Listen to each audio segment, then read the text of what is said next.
President Biden is ramping up his re-election campaign. The president is touting his accomplishments while Republicans are forced to reckon with the legal troubles of the GOP frontrunner, former President Trump. NBC's Bree Jackson is in Washington, D.C. And Bree, President Biden is still in the early stages of campaigning.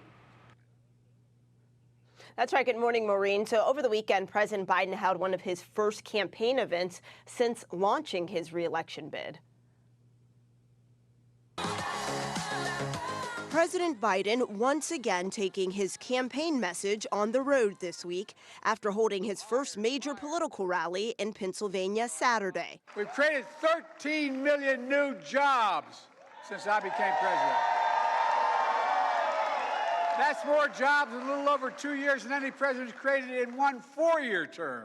As the president promoted his economic message, his Republican rivals took aim at him and his predecessor, former President Trump. Donald Trump's position on the national debt is identical to Joe Biden's. Trump is the early frontrunner for the GOP nomination, despite his legal troubles, including a federal indictment against him. This guy is the worst manager in the history of the American presidency. I think that he should drop out. Clearly, he's not going to.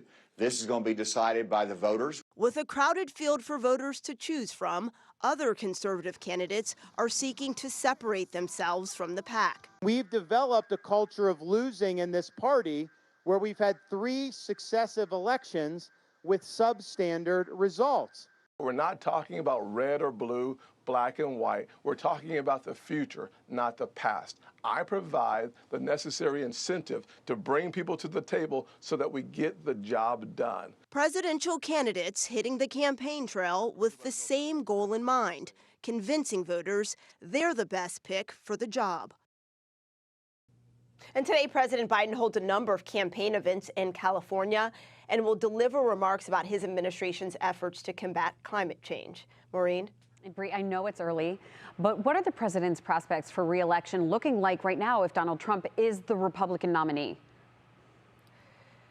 Yeah, so the latest Quinnipiac poll shows that President Biden would have a 4-point advantage, 48 to 44%, and a theoretical rematch with former President Trump. All right, we'll have to see what happens. Bree Jackson live for us this morning. Thank you.